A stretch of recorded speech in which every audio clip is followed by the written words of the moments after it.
ঠাকুর মা স্বামীজির শ্রীচরণে আমাদের সাষ্টাঙ্গ প্রণাম জানিয়ে আমাদের জিজ্ঞাসুর আজকের অধিবেশন শুরু করছি।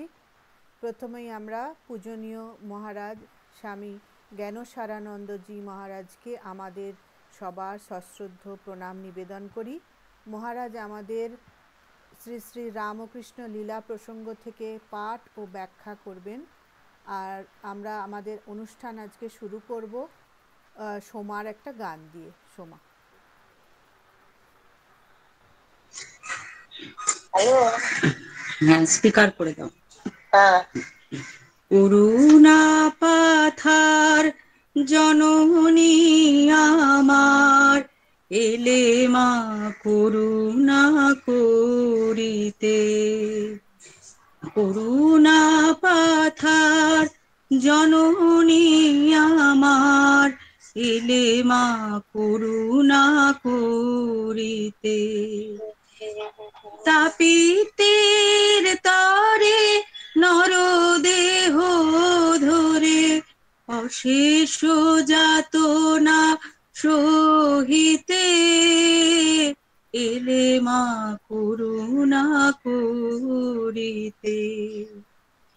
ত্রিদেব ত্যাজিয়া এ ধরায় আশা, সন্তান তরে কত কাঁদা হাসা, অহেতুক তব এই ভালোবাসা, পারি কি গো মোরা বুঝিতে, এলে মা করুণা করিতে। করুণা পাথার জননী আমার, এলে মা করুণা করিতে। শত জনমের যত পাপ হায়, দিতে দিয়াছি ঢালিয়া ওই রাঙা পায়। সকলি তো তুমি সহিলে হেলায়, সকলি তো তুমি সহিলে হেলায়, কোল দিতে কত তাপিতে। ভক্তি বিহীন হৃদয় আমার, কেমনে পুজিব শ্রীপদ তোমার। ভক্তি বিহীন হৃদয় আমার, কেমনে পুজিব শ্রীপদ তোমার।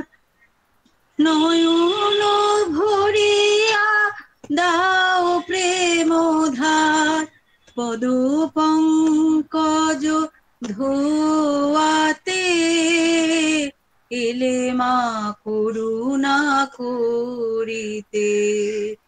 করুণা পাথার জননী আমার, এলে মা করুণা করিতে। প্রণাম মহারাজ। খুব ভালো। প্রতিদিন আমাদের যখন ক্লাস হবে তার আগে একটা গান করলে ভালো, তাহলে সবার একটা কনসেন্ট্রেশনটা একই জায়গায় আসবে। তাহলে শুরু করুন মহারাজ। ওম স্থাপকায় চ ধর্মস্য সর্বধর্মস্বরূপিণে অবতার বরিষ্ঠায় রামকৃষ্ণায় তে নমঃ। জননীং শারদাং দেবীং রামকৃষ্ণং জগদ্গুরুং পাদপদ্মে পয়োস্থিত্বা প্রণমামি মুহুর্মুহুঃ। নমস্তে জ্যোতিরাজায় বিবেকানন্দ সুরায় সচ্চিৎ সুখ স্বরূপায় স্বামিনে তাপহারিণে। ঠাকুর মা স্বামীজির চরণে ভক্তি বিনম্র প্রণাম জানিয়ে উপস্থিত ভার্চুয়ালি উপস্থিত সবাইকে আমার শ্রদ্ধা নমস্কার জানিয়ে আমরা আমাদের ধারাবাহিক পাঠ শুরু করছি। যেহেতু ধারাবাহিক, সেই জন্য আমাদের সব রকম ফর্মালিটিস না করলেও চলবে। আমরা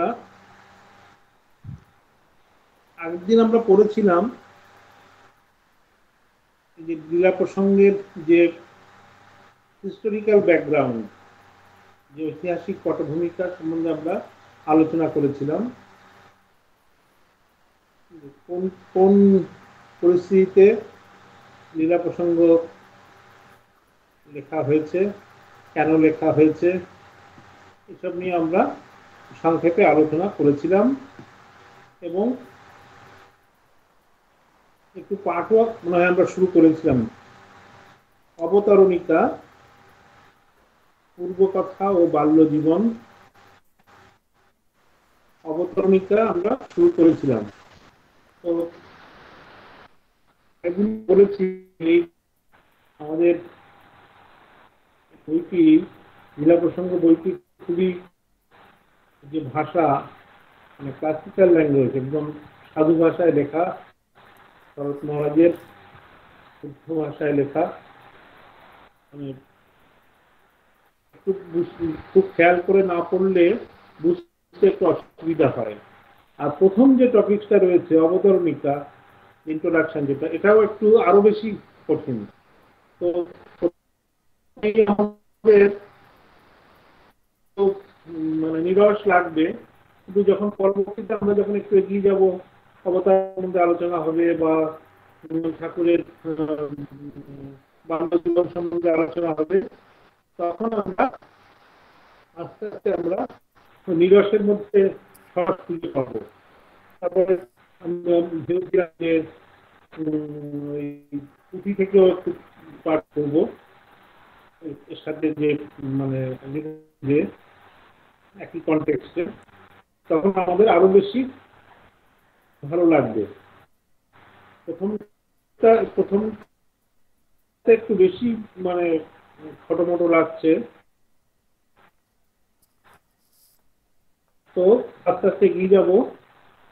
আগের দিন কোন অবধি পড়া হয়েছে পড়বেন?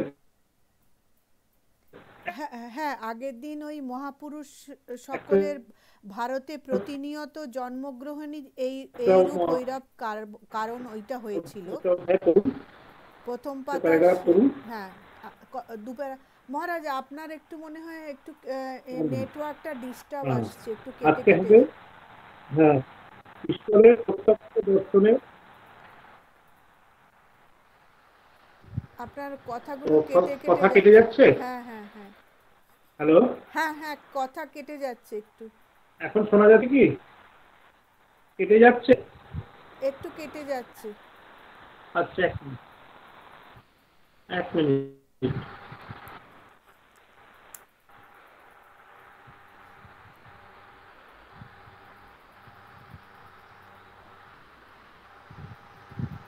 হ্যাঁ, এবার ঠিক আছে।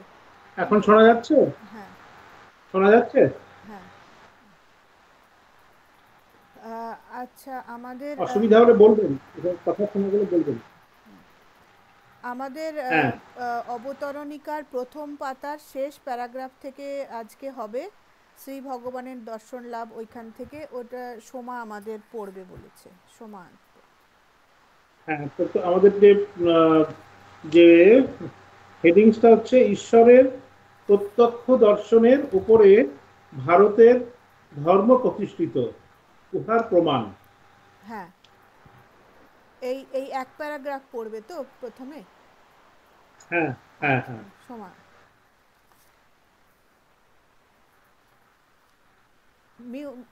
Mute mute.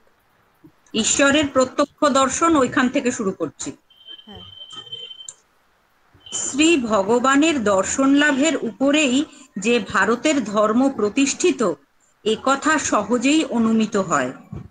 ধর্ম সংস্থাপক আচার্যগণকে বৈদিক যুগ হইতে আমরা যে সকল পর্যায়ে নির্দেশ করিয়াছি, সেই সকল বাক্যের অর্থ অনুধাবন করিলেই ওই কথা হৃদয়ঙ্গম হইবে।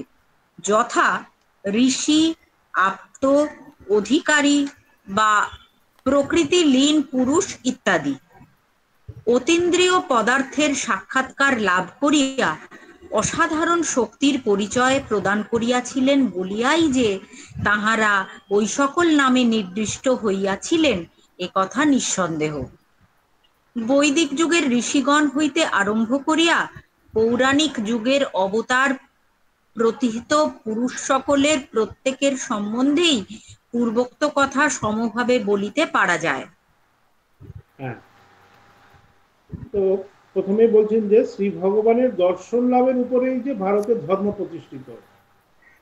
আসলে আমাদের সারদানন্দী মহারাজ ধীরে ধীরে যাচ্ছেন যে ধর্মের মূল বিষয়বস্তু কি, তারা মানে অবতার অবতার উনি আমাদের যে ঠাকুর যে অবতার, সেই যে অবতারের যে প্রসঙ্গটা, কোন প্রসঙ্গ থেকে অবতারের কথাটা আসছে, অবতারের আগে কি কি আছে, পরে কি কি আছে, সেটা বোঝানোর জন্যই একদম ধর্মের একদম মূল মানে ভিত্তিতে উনি সেটা শুরু করছেন। তো বলছেন যে যে ভারতের ধর্ম প্রতিষ্ঠিত এ কথা অনুমান কথা হচ্ছে যে দর্শন লাভ, ভগবানের দর্শন লাভ। আমরা জানি যে স্বামীজির এই একটা কথা ছিল, উনি যখন এই ব্রাহ্মণ সমাজে ছিলেন যখন, তখনই সবাইকে জিজ্ঞাসা করতেন আপনি কি ভগবানকে দেখেছেন? ছোট থেকেই তার একটা মানে কৌতূহল। কোথাও কোনো মানে অধিকারী পুরুষের কাছে গেলেই উনি এই প্রশ্নটা করতেন, আপনি কি ভগবানকে দেখেছেন? কিন্তু কেউই তাকে ক্লিয়ার বলতে পারেনি। ইনিয়ে বিনিয়ে অন্যরকম ভাবে বলেছেন, প্রত্যক্ষ অপ্রত্যক্ষ ভাবে বিভিন্ন রকম বলেছেন, কিন্তু ঠাকুরের মতো একদম দৃঢ় বলিষ্ঠ ভাবে কেউ এই উত্তরটা দিতে পারেননি। ঠাকুরকে যখন ঠিক একই প্রশ্ন করলেন নরেন্দ্রনাথ দত্ত, স্বামীজির যে পূর্ব মানে তখন তো স্বামী বিবেকানন্দ হননি, তো নরেন্দ্রনাথ যখন ফার্স্ট যখন দেখা হলো ঠাকুরকে, তখন এই কথাটাই প্রশ্নটা বললেন। তো সেটা কি আমরা জানি যে উনি কার কাছ থেকে খবরটা পেয়েছেন, ওনারই কলেজের কোনো প্রফেসর যে বলেছেন যে এখনো যে এই যে স্ট্যাটিক মুড, যেটা যে সমাধি অবস্থার যে দর্শন এখনো আমাদের কলকাতায় দক্ষিণেশ্বর মন্দিরে পুরোহিত আছে যার এরকম সমাধি অবস্থা হয়। ওনার কাছে এই খবরটা জানার পরে উৎসাহ বাড়লো যে দেখা করবেন, যে ভগবানের তার দর্শন লাভ হয়েছে কিনা। ওনার তো এইটাই প্রশ্ন ছিল যে আপনি কি ভগবানকে দর্শন করেছেন, আমাকে করাতে পারবেন? তো ঠাকুর কিন্তু একদম দৃঢ় কণ্ঠে বললেন, হ্যাঁ ভগবানকে দেখেছি, তুই যদি চাস তুইও দেখতে পারিস, তোকে যেমন দেখছি সেরকম স্পষ্ট ভাবে দেখেছি। এরকম ভাবে মানে ক্লিয়ার একদম টু দ্য পয়েন্টে কিন্তু কেউ বলতে পারেনি এর আগে। ওইটা শোনার পরে স্বামীজি খুব খুশি হলেন এবং খুব তার অনুগামী হলেন। তো এইখানে সেই জন্য বলছেন যে ভগবানের দর্শন লাভ আমাদের এই যাবতীয় সবকিছুই যেন ঈশ্বর লাভ হয়, যেন ভগবানের দর্শন লাভ করতে পারি। এই যে ঠাকুর যে বলেছেন যে আশীর্বাদ করেই তোমাদের চৈতন্য হয়, ভগবান লাভ করাই মনুষ্য জীবনের উদ্দেশ্য, এই সব কিছু কথার মূলেই কিন্তু হচ্ছে যে ভগবানের দর্শন লাভ, সাধন ভজন করে ভগবানের দর্শন লাভ। তো সেটা করতে গেলে তো সবার পক্ষে তো সম্ভব না। যে অধিকারী পুরুষ রয়েছেন তাদের সেইভাবে ভাগ করা হচ্ছে, কিরকম ঋষি, আপ্ত, অধিকারী বা প্রকৃতিলীন পুরুষ ইত্যাদি বিভিন্ন ভাগে ভাগ করা হয়েছে। তো আমরা পরের প্যারাগ্রাফে দেখতে পাবো যে এরকম এই যে ভাগটা হয়েছে পরবর্তীতে ভাগ হয়েছে, কিন্তু আগে সবাইকে বলা হতো ঋষি। ঋষি মানে যিনি গৃহ গুহায় থাকেন, যিনি মন্ত্র দর্শন করেছেন তাদের ঋষি বলা হয়। তো যিনি অতীন্দ্রিয় মানে যে আমাদের যে ইন্দ্রিয়ের অতীত ইন্দ্রিয় দিয়ে আমাদের আমরা তাকে দর্শন করতে পারি না, সেই অতীন্দ্রিয় পদার্থের সাক্ষাৎকার লাভ করেছেন যিনি, তিনি হচ্ছেন এই আপ্ত অধিকারী প্রকৃতিহীন পুরুষ এনারা। তো পরবর্তীতে আমরা দেখব যে এইখানে আস্তে আস্তে আস্তে আস্তে এটা যখন মানুষের যখন বুদ্ধি তারতম্য হলো, মানুষ যখন আরো বেশি ডেভেলপ করলো, তখন সেটাকে ভাগ ভাগ ভাগ করলো যে কাকে অধিকারী পুরুষ, কাকে আপ্ত বলা হবে, কাকে প্রকৃতিহীন পুরুষ বলা হবে, কাকে এখানে ঋষি বলা হবে, এরকম ভাগ ভাগ করা হলো। কিন্তু প্রথম অবস্থায় সবাইকে ঋষি বলা হতো। ঋষি যিনি ভগবানের দর্শন পেয়েছেন, যিনি মন্ত্র দ্রষ্টা, যিনি মন্ত্রের দর্শন পেয়েছেন, তাকে বলা হতো। মানে একটা জেনারেলি ঋষি বলা হতো, কিন্তু পরে এটাকে ভাগ অবস্থার তারতম্যে ভাগ ভাগ করে বলা হয়েছে।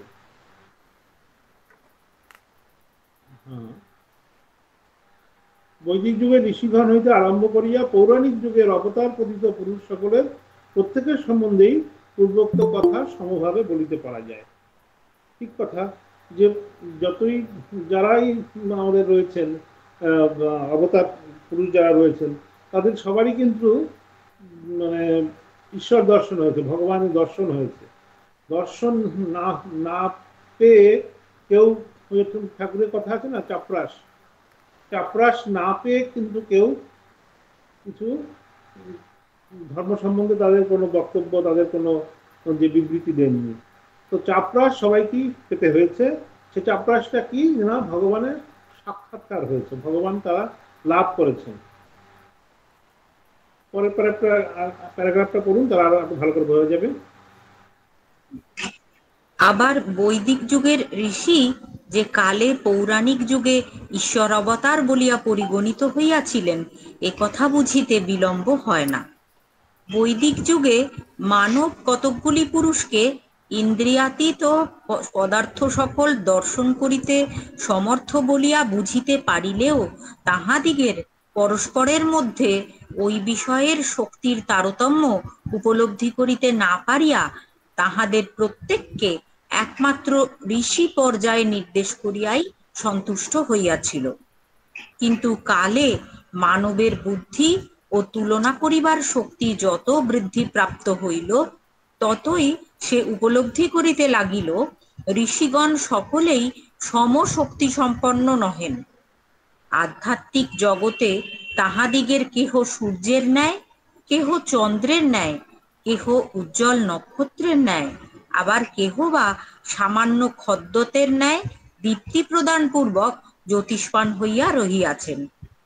তখন ঋষিগণকে শ্রেণীবদ্ধ করিতে মানবের চেষ্টা উপস্থিত হইল এবং তাহাদিগের মধ্যে কতিপয়কে সে আধ্যাত্মিক শক্তি প্রকাশে বিশেষ সামর্থ্যবান বা ওই শক্তির বিশেষভাবে অধিকারী বলিয়া সিদ্ধান্ত করিল। ওই রূপে দার্শনিক যুগে কয়েকজন ঋষি অধিকারী পুরুষ পর্যায়ে অভিহিত হইলেন। ঈশ্বরের অস্তিত্বে সন্দেহবান সাংখ্যকার আচার্য কপিল পর্যন্ত ঐরূপ পুরুষ সকলের অস্তিত্বে সন্দেহ করিতে পারেন নাই। কারণ সাক্ষাৎ প্রত্যক্ষকে কে কবে সন্দেহ করিতে পারে? সুতরাং শ্রী ভগবান কপিল ও তৎপদানুসারী সাংখ্যাচার্যগণের গ্রন্থে অধিকারী পুরুষ সকলকে প্রকৃতিলীন পর্যায়ে অভিহিত হইয়া স্থানপ্রাপ্ত হইতে দেখা গিয়া থাকে। ঐরূপ অসাধারণ শক্তিশালী পুরুষ সকলের উৎপত্তি বিষয়ে কারণ নির্ণয় করিতে যাইয়া তাহারা বলিয়াছেন, পবিত্রতা সংযমাদি গুণে ভূষিত হইয়া পূর্ণ জ্ঞান লাভে সমর্থ হইলেও ঐরূপ পুরুষ সকলের মনে লোক কল্যাণ সাধন বাসনা তীব্রভাবে জাগরিত থাকে। সেজন্য তাহারা অনন্ত মহিমা মণ্ডিত স্বস্বরূপে কিয়ৎকাল লীন হইতে পারেন না।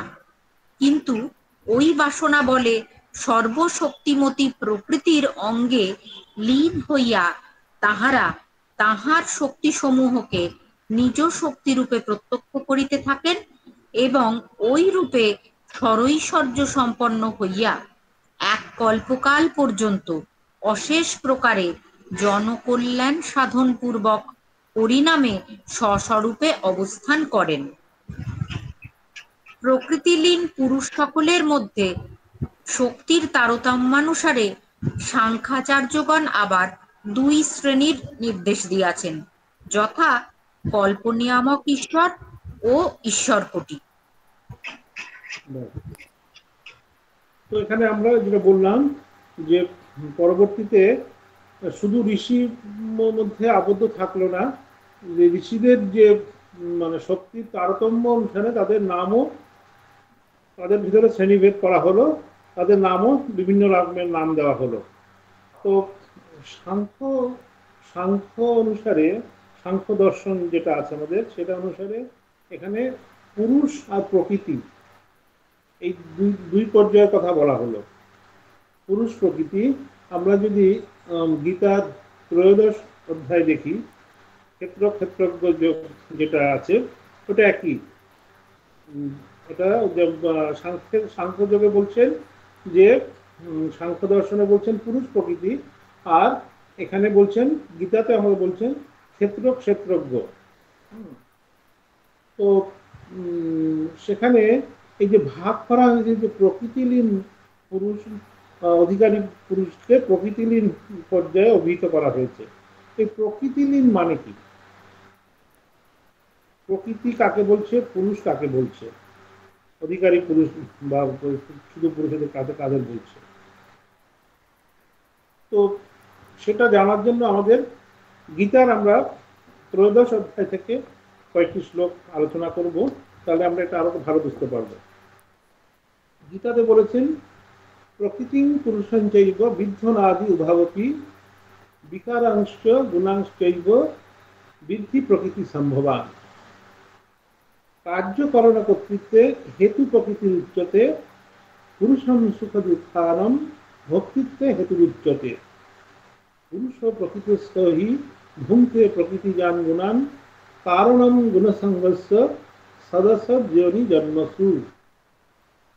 এই যে গীতার যে ক্ষেত্র ক্ষেত্রজ্ঞ যোগ থেকে ভগবান শ্রীকৃষ্ণ যে প্রকৃতি এবং পুরুষ সম্বন্ধে যে কথাগুলো বলছেন, তো এটা আমরা যদি কথামৃতে দেখি, ঠাকুর বারবার বলছেন পুরুষ প্রকৃতি, শিব শক্তি, ব্রহ্ম শক্তি, তো সবই একই রকমেরই মানে কথা বলছেন।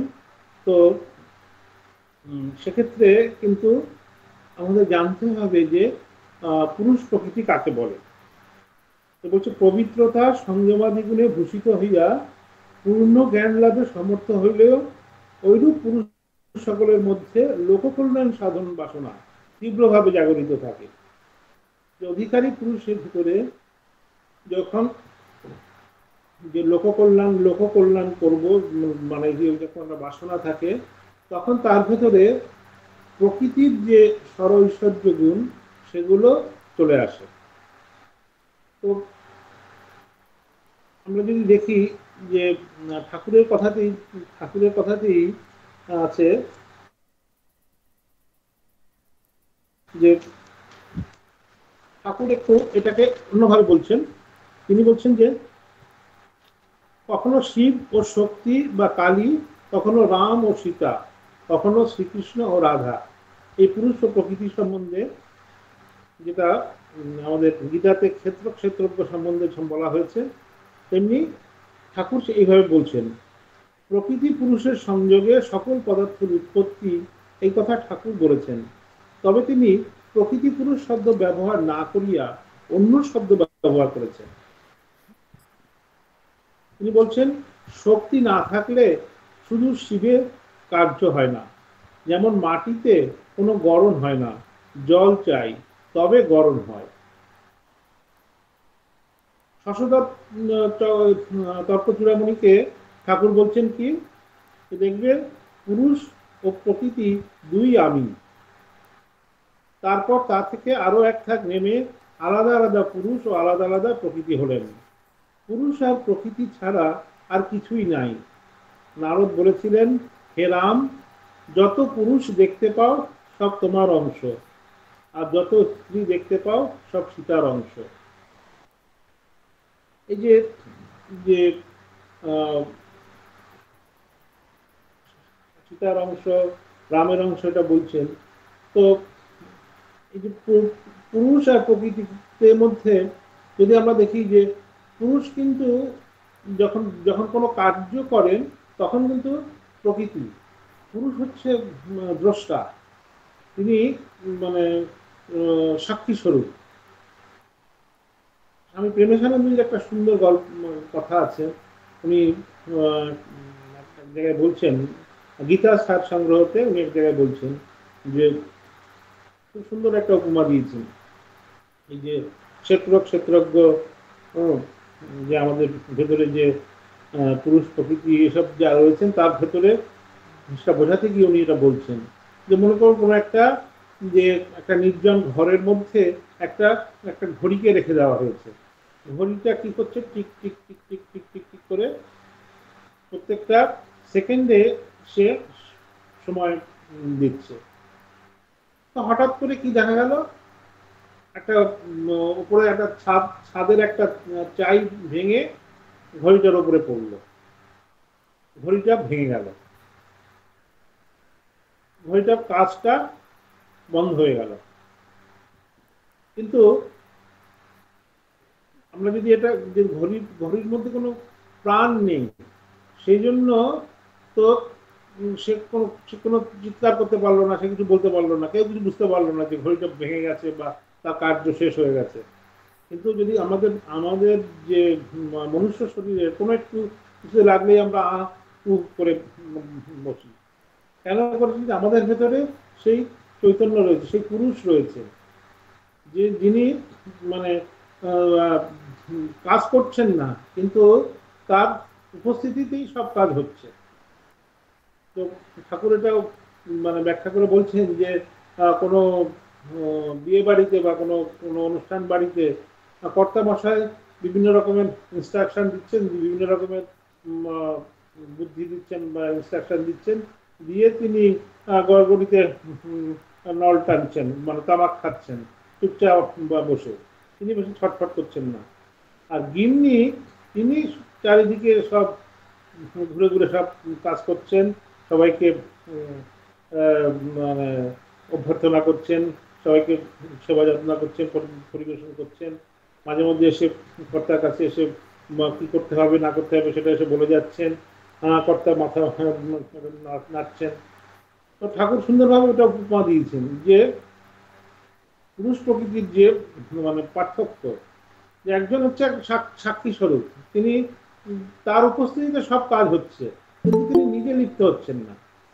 আর প্রকৃতি যিনি সমস্ত কিছু সৃষ্টি স্থিতি প্রলয় যিনি করছেন, তার মাধ্যমেই সমস্ত কাজ হচ্ছে।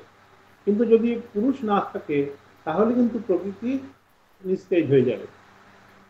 আবার যদি মানে প্রকৃতি না থাকে তাহলে শুধু মানে সাক্ষী স্বরূপ মানে কোনো কাজ হবে না, জগতে কোনো সৃষ্টি স্থিতি প্রলয় হবে না। তো সেই জন্য ঠাকুর এই কথাটি এই ত্রয়োদশ অধ্যায়ের এই গীতা এটা বোঝাতে গিয়ে বলছেন,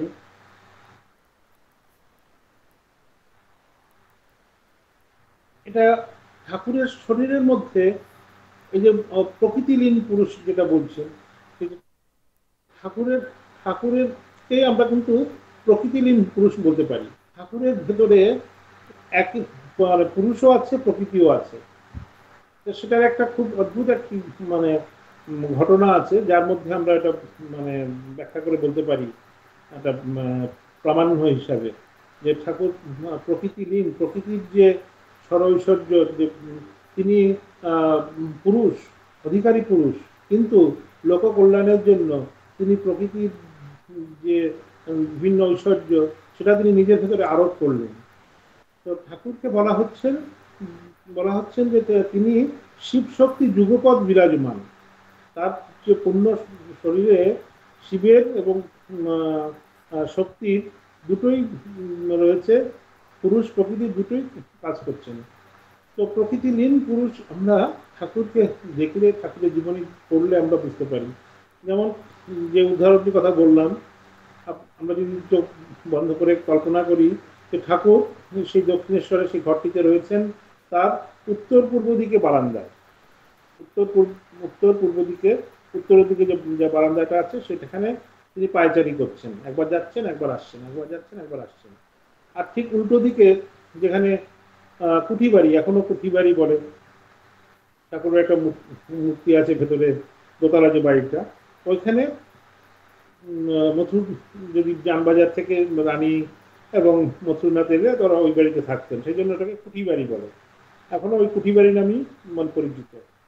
তো কুঠি বাড়ির বারান্দাতে মথুরনাথ বসে আছেন, তিনি দূর থেকে দেখতে পাচ্ছেন যে ঠাকুর পাইকারি করছেন, কিছু একটা চিন্তা করছেন, এরকম যাচ্ছেন আসছেন যাচ্ছেন আসছেন।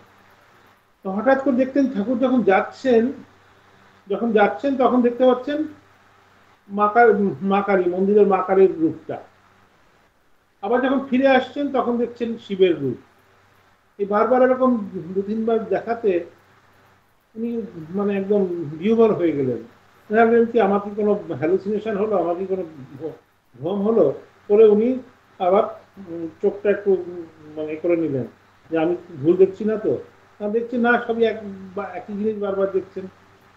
তখন তিনি ওখান থেকে ছুটে এলেন, এসে মানে ঠাকুরের পা জড়িয়ে ধরে কান্নাকাটি করছেন, বাবা তুমি আমার সব সন্দেহ।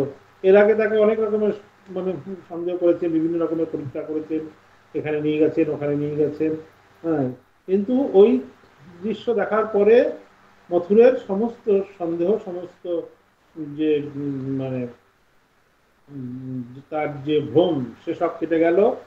তিনি ঠাকুরের একেবারে মানে খুব কাছের শিষ্য হলেন, ঠাকুরের রসদদার হলেন এবং ঠাকুরকে একদম বাবা বাবা গুরু হিসেবে উনি দেখলেন। তো এত কান্নাকাটি করছেন, ঠাকুর বলছেন যে আরে আরে কি করো কি করো, তুমি রানীর জামাই, তুমি এরকম পা ধরে হয় রানীর কাছে সব খবর গেলে তো ভাববে কি আমি তোমাকে কোনো গুণ করে দিয়েছি বা তোমাকে বশ করে দিয়েছি, হ্যাঁ তুমি তুমি এরকম। তাকে অনেক শান্ত করে তাকে ওঠালেন। এই যে মথুরের যে দর্শন হলো যে ঠাকুরের শরীরে একই শরীরে দুটো রূপ, পুরুষ প্রকৃতি, শিব শক্তি। তো এটা একটা আমরা কিন্তু মানে দেখতে পাই। আর একটা কি, আর একটা আমরা যদি এই ঘটনাটাও এতে আছে আমাদের কথামৃতে না, লীলা প্রসঙ্গে রয়েছে, লীলা প্রসঙ্গে রয়েছে। সেটা কি যে এই ঘটনাটা রয়েছে যে গণেশের কথা গিয়ে বলেছেন যে গণেশ একবার যখন শিশু বয়সে তখন একটি খেলার ছলে যেরকম হয় বাচ্চা একটা বিড়ালকে ধরে, তার কি মনে হলো একটা বিড়ালকে ধরে খুব লাঠি দিয়ে খুব মারলো খেলতে গিয়ে। তো বিড়ালটা খুব কষ্ট পেয়েছে, খুব ব্যথা পেয়েছে। তো ফিরে এসে দেখছে যে পার্বতীর শরীরে সেই মানে এরকম সেই লাঠির আঘাতের ব্যথা, তার মায়ের এরকম শরীরে খুব ব্যথা হচ্ছে, দাগ দাগ পড়ে গেছে। তো সে বলছে মা এরকম কি হলো তোমার? বলছে কে বলেছে বলো, আমি তাকে দেখে নেবো এরকম। বলছে আর কি বলবো, তোর জন্যই তো আমি এত কষ্ট পাচ্ছি। আমার জন্য? আমি কি করেছি? না আমি তো এমন কোনো খারাপ কাজ কিছু করিনি যে তোমাকে এরকম মানে কষ্ট পেতে হবে। তারপর বললো না তুই কাউকে আঘাত করেছিস? হ্যাঁ হ্যাঁ আমি কাউকে আঘাত করেছি, বিড়ালকে মেরেছি। বিড়ালকে মেরেছি সেই জন্য তোমাকে এরকম করবে, এরকম আঘাত করবে? কে এরকম করলো? বিড়াল এরকম? না না কারো বিড়াল না, তুই জানিস না সেই জন্য, তুই না জেনে করেছিস সেই জন্য তোর কোনো দোষ নেই। কিন্তু একটা কথা মনে রাখবি যে এই জগতের যত স্ত্রী জাতি, সেটা যত রকমের মানে পশু পাখি থেকে শুরু করে মনুষ্য শরীর, স্ত্রী জাতি যত আছে তার ভেতরে আমার রূপ দেখবি। আমার থেকে সমস্ত সৃষ্টি হয়েছে, সমস্ত স্ত্রী জাতি, আর যত পুরুষ জাতি যত আছে সব তোমার বাবা তোমার পিতা যে স্বয়ং শিবের অংশে জাত হয়েছে। তো এরপর থেকে আর কখনো এরকম মানে করবে না। তো তখন গণেশ কুমারের তখন তার ভ্রম ভাঙলো। আমরা আমরা জানি অনেকে যে গণেশে আমাদের যখন দুর্গা পুজোতে এখানে পুজো দিয়ে হয় তখন আমরা গণেশকে কুমার বলা হয়, তিনি চিরকুমার, বিয়ে করেননি। কেন বিয়ে করেননি? ওই যে বলছেন, মা বলছেন যে সমস্ত স্ত্রীলোকের মধ্যে আমাকে দেখবে, তো মানে বিয়ে করলে তো মায়েরই একটা রূপকে বিয়ে করা হবে, সেই জন্য তিনি ঠিক করলেন না, কোনো মানে মায়ের অংশের যারা জাত তাকে আমি বিয়ে করব না, আমি চিরকুমার থাকবো। এই বিশ্বাসে তিনি আজীবন চিরকুমার থাকলেন। তো এই যে সমস্ত কিছুই যে মানে পুরুষ আর প্রকৃতি, শিব আর শক্তির মাধ্যমে যে সৃষ্টি হচ্ছে, এটা কিন্তু আমাদের ঠাকুর এই যে ছোট ছোট গল্পের মাধ্যমে আমাদের বুঝিয়ে গেছেন, লীলা প্রসঙ্গতেও আছে। তো আর একটা যেটা আছে সেটা আমরা দেখি যে এটাও আপনারা শুনেছেন যে প্রকৃতিলীন পুরুষ প্রকৃতির সাথে এক হয়ে যায়, সমস্ত মানে স্থাবর জঙ্গম সমস্ত কিছুর মধ্যে তার নিজের মানে সত্তা তার সবার ভিতরে ফুটে ওঠে। যে দক্ষিণেশ্বরে সেই যে মাঝ গঙ্গাতে সেই দুই মাঝির যে ঝগড়া হচ্ছে, দুই মাঝি ঝগড়া করতে করতে এক মাঝি আর এক মাঝিকে ধরে ইয়ে দিয়ে যে মাঝিদের যে বৈঠা থাকে ওইটা দিয়ে মারলো মারলো ওখানে মাঝ গঙ্গাতে, আর দাগ পড়ে গেল ঠাকুরের গায়ে। তো হৃদে ভাগ্নে হৃদে সে দেখে খুব আটকে উঠলেন, মামা এরকম তোমাকে কিভাবে কে এরকম মারলো, দাগ পড়ে গেল, তুমি নাম বলো আমি তাকে দেখে নেব। তখন দেখালেন, ঠাকুর দেখালেন, না কেউ মারেনি, ওই যে দেখা করা ওখানে ঝগড়া করছে, মারামারি করছে, দেখে থ হয়ে গেল।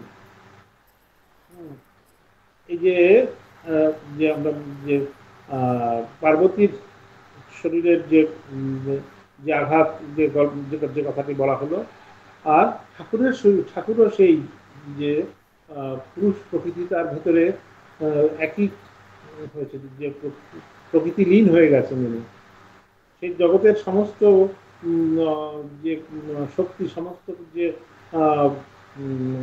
প্রাণী তার তার একটা অংশ হয়ে গেছে, তাদের একাত্ম হয়ে গেছেন।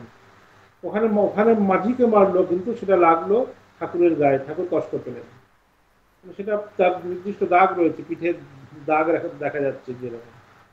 তো ঠাকুরের মধ্যেই এই যে একাধারে পুরুষ একাধারে প্রকৃতি, ঠাকুরই প্রকৃতির পুরুষ।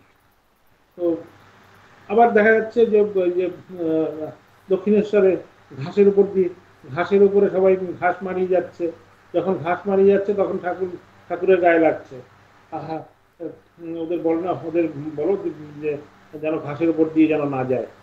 হ্যাঁ, মানে নতুন ঘাস বেরোচ্ছে, সেই ঘাসের ওপরে সবাই মারিয়ে যাচ্ছে। তো ঠাকুরের বুকে কষ্ট হচ্ছে, যেন ঠাকুরের বুকের উপর দিয়ে যেন তারা হেঁটে যাচ্ছে। তো ঘাসের উপর দিয়ে যাওয়া মানে ঠাকুরের উপরে দিয়ে যাওয়া, তারপরে ঘাসের সাথে ঠাকুর একাত্ম হয়ে গেছেন। এই জগতের প্রতিটি বস্তু প্রতিটি হচ্ছে স্থাবর জঙ্গমাত্মক। তো সেটা ঠাকুর তার নিজের জীবন দিয়ে দেখিয়ে দিয়েছেন, আমরা তার মানে প্রমাণ পাই যে জগতের প্রতিটি জিনিসের ভেতরে তিনি একাত্ম হয়ে রয়েছেন। তো এই যে আমরা যে চ্যাপ্টারটা পড়লাম প্রকৃতিলীন পুরুষের মধ্যে, তার মধ্যে আবার দুরকম আছে। একটা হচ্ছে কল্প নিয়ামক ঈশ্বর ও ঈশ্বর কোটি। ঈশ্বর কোটি সম্বন্ধে আমরা কথা মধ্যে দেখেছি, ঠাকুর বলেছেন যে ঈশ্বর কোটি আমাদের এই প্রেমানন্দজি মহারাজ, রামকৃষ্ণজি মহারাজ, ভবনাথ কেউ বলেছেন ঈশ্বর কোটি। এই যে তার পার্শ্বদের যে বলছেন যে সবাইকে ঈশ্বর কোটি বলছেন। তো এখানে আরেকটা যেটা আছে সেটা সেটারও এই কনটেক্সটে বললে ভালো ভালো লাগবে যে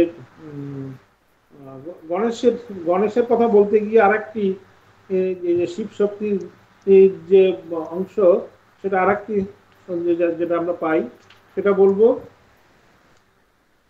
ওই গীতার ১৬দশ অধ্যায়ে আবার সে বলছে প্রকৃত্যৈব চকার মানি প্রিয় মানানি সর্বস্ব জপস্যতি তথাত্মানম অকর্তরম সপশ্যতি নান্যম গুণেভ্য কর্তারম যদা দ্রষ্টানুপশ্যতি গুণভ্যশ্চ পরম মুক্তি মদ্ভাবম সদিগচ্ছতি। যে এই যে সব কিছুই যে প্রকৃতির মাধ্যমে হচ্ছে, প্রকৃতির যে পুরুষ প্রকৃতির মাধ্যমেই কাজ করছেন, তিনি নিজের সাক্ষী দ্রষ্টা হয়ে থাকছেন কিন্তু প্রকৃতির মাধ্যমেই তিনি কাজ করছেন।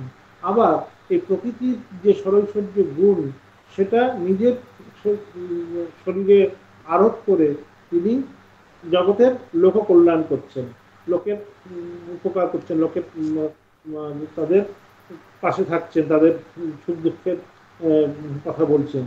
যে বলছেন যে অনেক সময় বলি, অনেক সময় তাদের যে বলতে ইচ্ছা হয় যে যখন ওই বাহ্যদশা থেকে যখন ফিরে আসেন যখন, তখন বলছেন যে তাদের ইচ্ছে হয় যে তাদের অনেক কথা বলি কিন্তু কে যেন আমাকে মানে মুখ বন্ধ করে রাখে।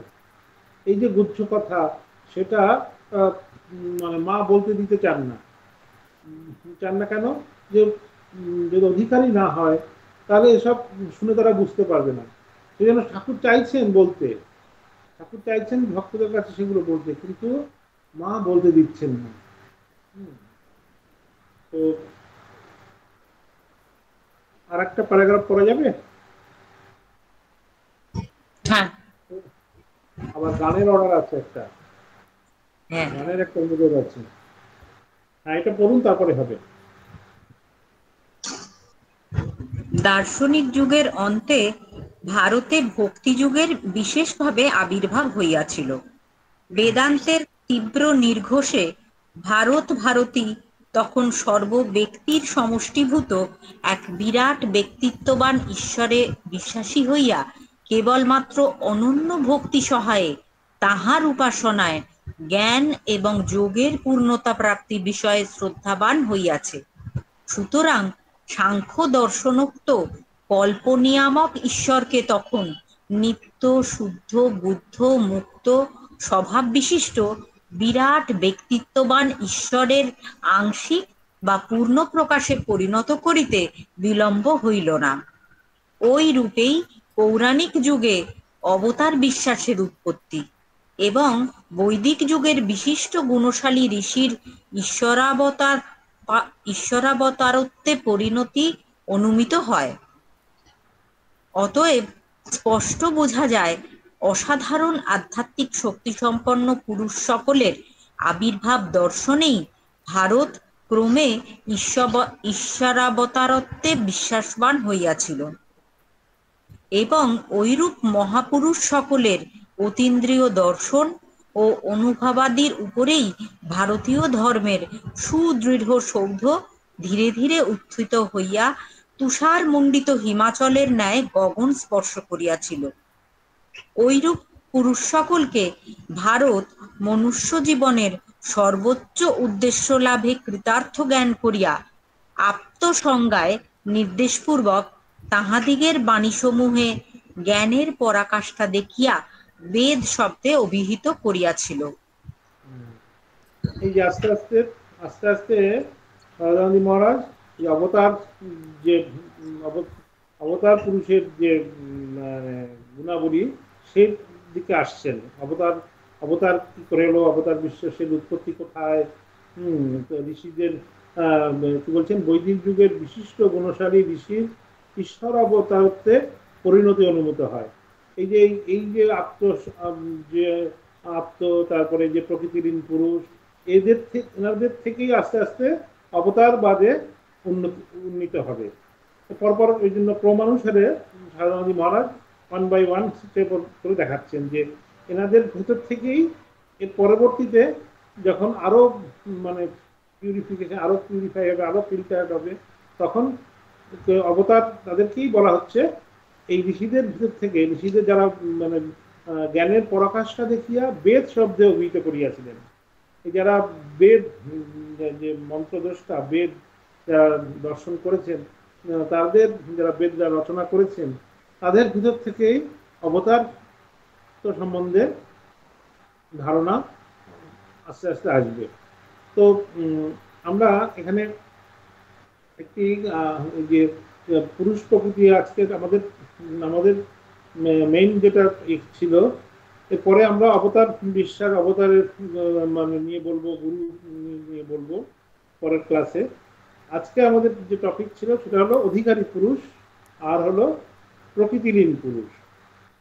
তো প্রকৃতিলীন পুরুষের মধ্যে প্রকৃতির আর পুরুষ আর প্রকৃতির যে সংস্রবেই যে জগতের সমস্ত কিছু স্থাপন জঙ্গমাত্মক সমস্ত কিছু সৃষ্টি হয়েছে, সেটা বোঝাতে গিয়ে আমাদের যে আমরা যে ঠাকুর যে লীলা প্রসঙ্গে একটি ঘটনা উল্লেখ করলো যে গণেশ কুমারের আরেকটি ঘটনা আমরা উদাহরণ দেবো এই প্রসঙ্গে। সেটা হলো, তো একবার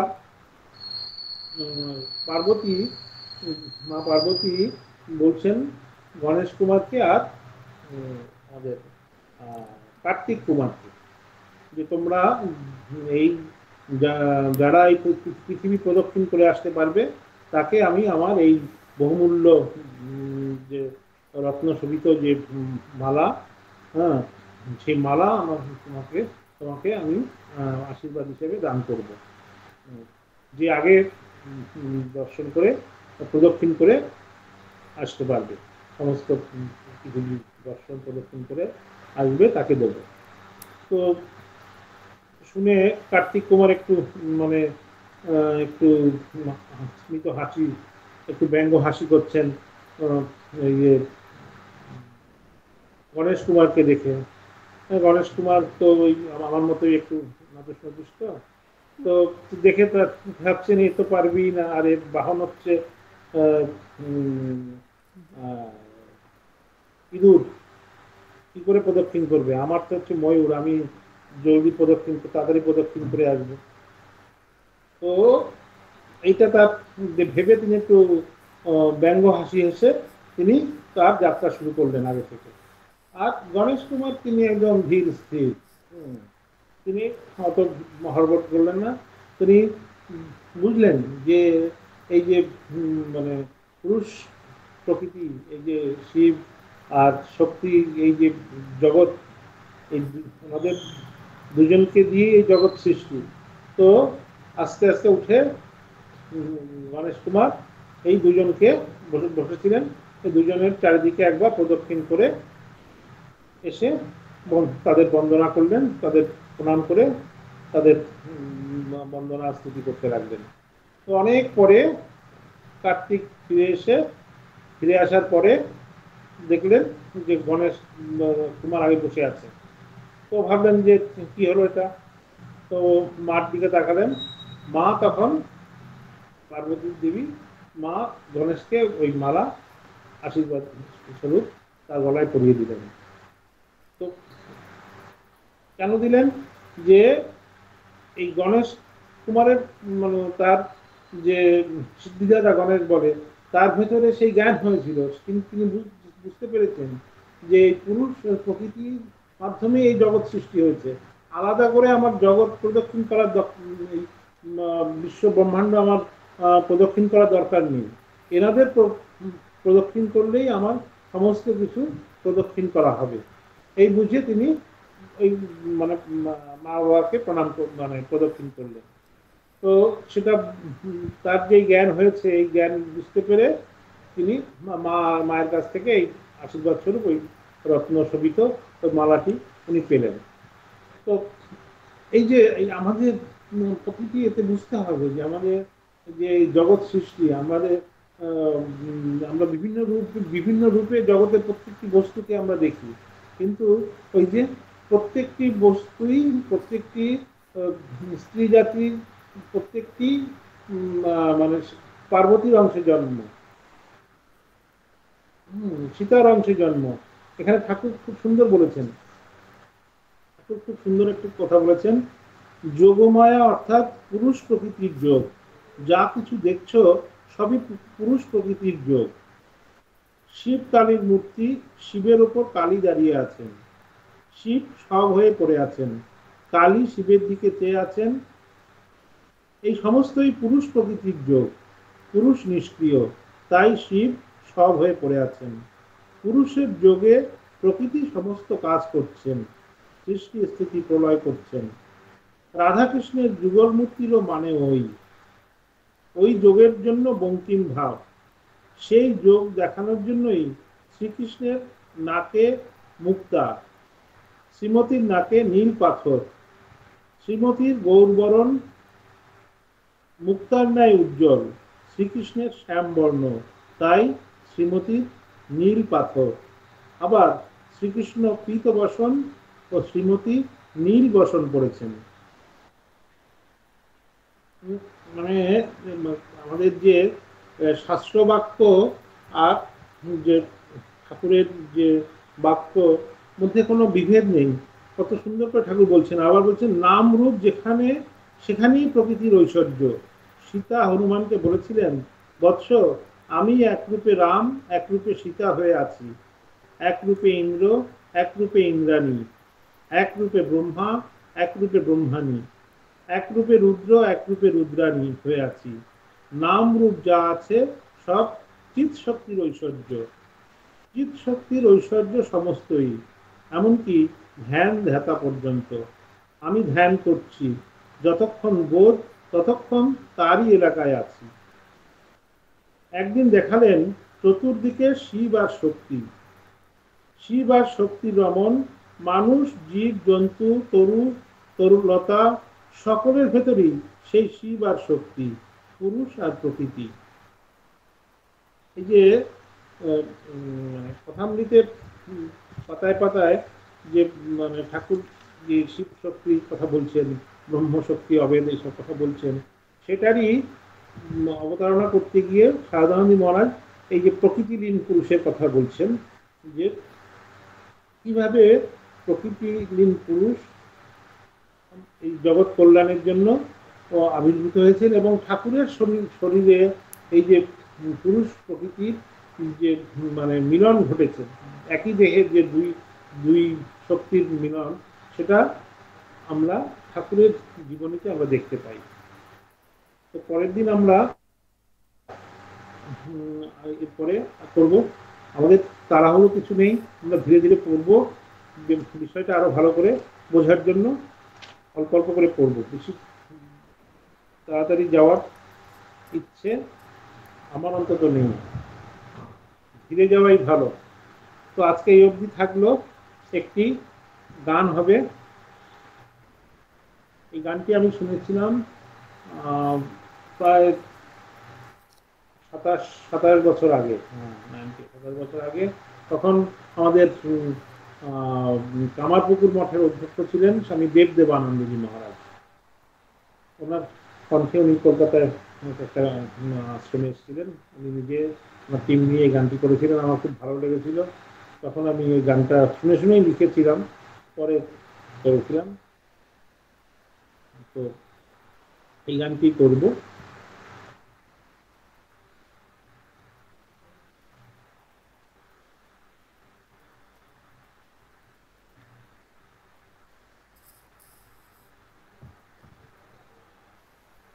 যন্ত্র হলে ভালো হতো, একটা সাপোর্টিং কিছু পেলে। আমি তো বড় গায়ক নেই, নই যে মানে খালি গলাটা অত ভালো হবে। তবুও যেহেতু মানে রিকোয়েস্ট এসছে, শুনতে হবে।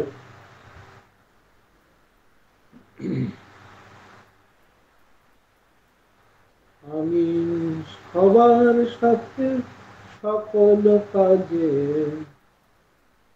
সবার সাথে সকল কাজে জপি যেন ওই নাম, আমার তারাতে বাজে যেন রাম কৃষ্ণের নাম, আমার দোতারাতে বাজে যেন মা শারদার নাম।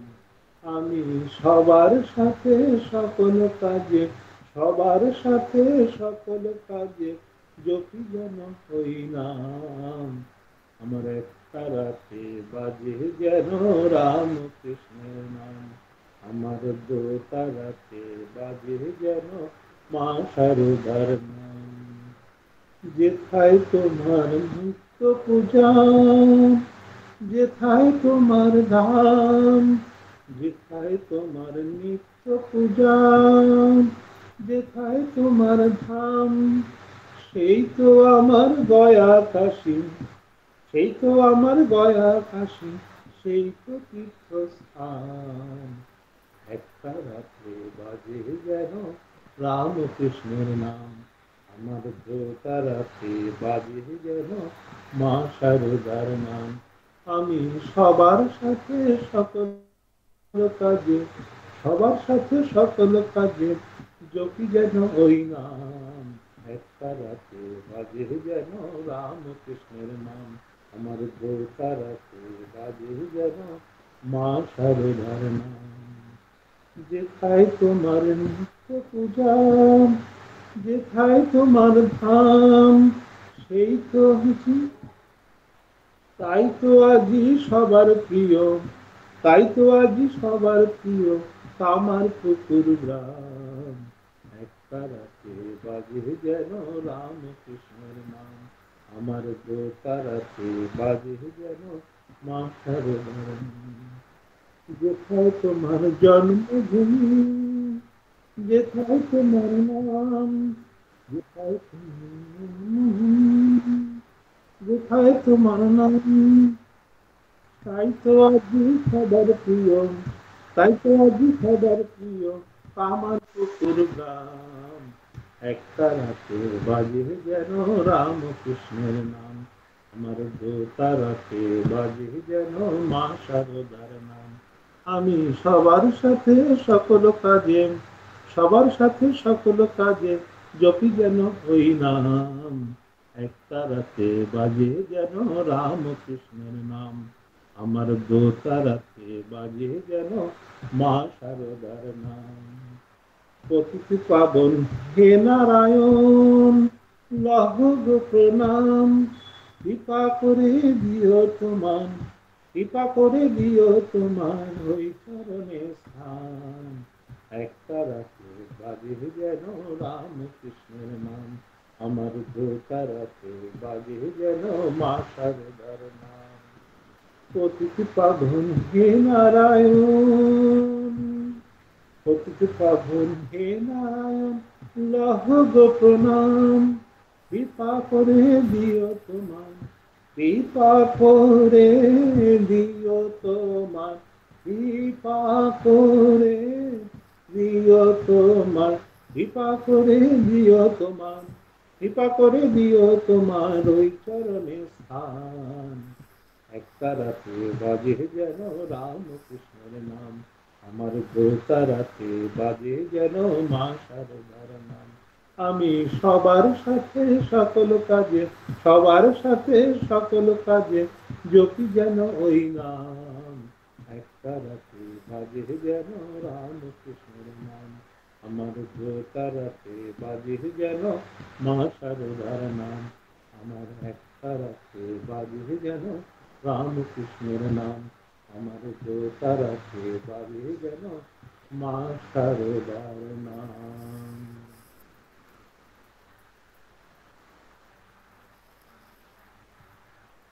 খুব সুন্দর গান মহারাজ, থ্যাংক ইউ। মাঝখানে একটা ফোন এসে গেছিল, ওই জন্য একটু ডিস্টার্ব হলো। না কেটে গেছিল নাকি তখন? না না, কাটেনি। আমাদের শুনতে অসুবিধা হয়নি, ফটো তো যদি কোনো প্রশ্ন থাকে তো সংক্ষেপে বলা যাবে, টাইম হয়ে গেছে আমাদের। কারোর কোনো প্রশ্ন থাকলে করতে পারো। মহারাজ এত সুন্দর করে বললেন, এরম শক্ত জিনিসটা প্রকৃতিহীন পুরুষ এত সুন্দর করে আমাদের মানে অন্তত আমি বলতে পারি এত সুন্দরভাবে বুঝলাম, জিনিসটা পুরো ক্লিয়ার হয়ে গেল। অনেক অনেক অনেক থ্যাংক ইউ মহারাজ। আমি আবারও বলছি আমাদের যে এই মানে প্রত্যেকটি বইয়ের শুরুতে এই অবতরণিকা বা এই যে থাকে যে মানে ভূমিকা বা মানে এগুলোতে একটু মানে কঠিন ভাবে শুরু হয়। যেমন আমি পড়ছিলাম আহ, যে the master as I saw him, মানে সিস্টার নিবেদিতা, বাবা প্রথম যে ইন্ট্রোডাকশন পড়ে তো মানে দাঁত ভাঙা অবস্থা, কিন্তু তারপরে দেখলাম যে অতটা কঠিন না। তো ওরকমই মানে এই বইটাও প্রথমে পড়তে গিয়ে অনেকের একটু মানে ভাবে দিয়ে হয়, আরে বাবা এই কি বলছে, এত কি বলছে এসব। হ্যাঁ, অনেকে মানে ধৈর্য হারিয়ে ফেলে, মানে ভাব হারিয়ে ফেলে।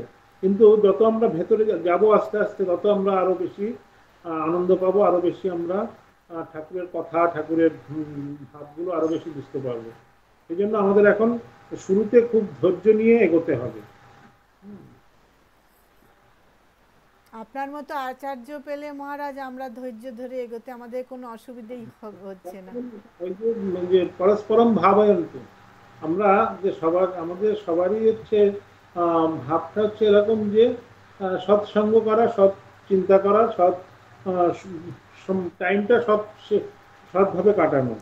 তো সেই জন্য আমি নিজে নিজে পড়লে হয়তো এই সময় হয়তো আমি ঘুমোতাম বা অন্য কিছু করতাম, কিন্তু আপনাদের মানে উৎসাহ দেখে বা আপনাদের এ দেখে আমাকে মানে বসতে হয়েছে বা একটু বইপত্র একটু দেখতে হয়েছে, এরকম আর কি। এটা আমি লাভবান, আপনারা যেমন লাভবান, আমি বেশি লাভবান হচ্ছে, এটা এর বেশি কিছু না। তবে গান কিন্তু গাইতে হবে, শুধু আমার উপরে চাপিয়ে দিলে হবে না।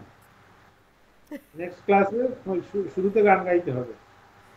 ঠিক আছে, আজকে তো মানে ঠিক ছিল না, এরপরের দিন থেকে হবে, কোনো অসুবিধা নেই, অসুবিধা নেই।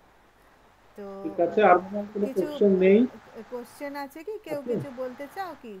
আচ্ছা, আর মহারাজ তাহলে আমরা পরের দিন ক্লাসটা কবে হবে সেটা যদি বলেন হ্যাঁ, একেবারে। পরের দিন আমাদের এরপরে তো আস্তে আস্তে অনুষ্ঠান শুরু হয়ে যাচ্ছে। হ্যাঁ, তো আমরা যদি এটাকে 21 তারিখে করতে পারি। 21 তারিখ তো বৃহস্পতিবার। না সরি, এটা আমাদের 18 তারিখ, 18 তারিখ। হ্যাঁ হ্যাঁ, ঠিক আছে। 18 তারিখ করা যেতে পারে। আচ্ছা আচ্ছা। এরপরে এই আগস্ট সেপ্টেম্বরে একটু অ্যাডজাস্ট করতে হবে, হ্যাঁ কারণ এরপর দুর্গাপুজোর সব হ্যাঁ হ্যাঁ প্রস্তুতি থাকবে তো। হ্যাঁ। আর আমার মানে এখানে দুর্গাপুজো আমার পরে একটু বেশি দায়িত্ব, ওই জন্য মানে একটু অ্যাডজাস্ট করতে হবে এরপরে। আপনাদের মূর্তি এনে পুজো হয় মহারাজ? মূর্তি তৈরি হয় এখানে, ও, তৈরি হয় দুর্গাপুজো। বড় পুজোই হয়। আমাদের এবারে 105 বছর হবে দুর্গাপুজো। 105 বছর। মূর্তি শুরু হয়ে গেছে, মূর্তি তৈরি নিশ্চয়ই।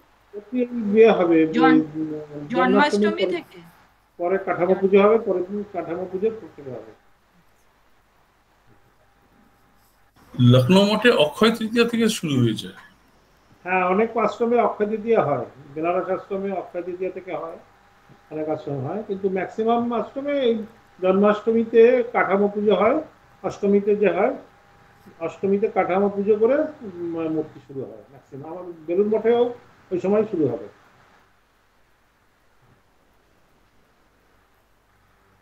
ঠিক ঠিক আছে আছে, মহারাজ, হ্যাঁ। প্রণাম নেবেন। নাম মহারাজ। ओम शांति शांति शांति। हरि ओम तत्सत्। श्री रामकृष्णार्पणमस्तु।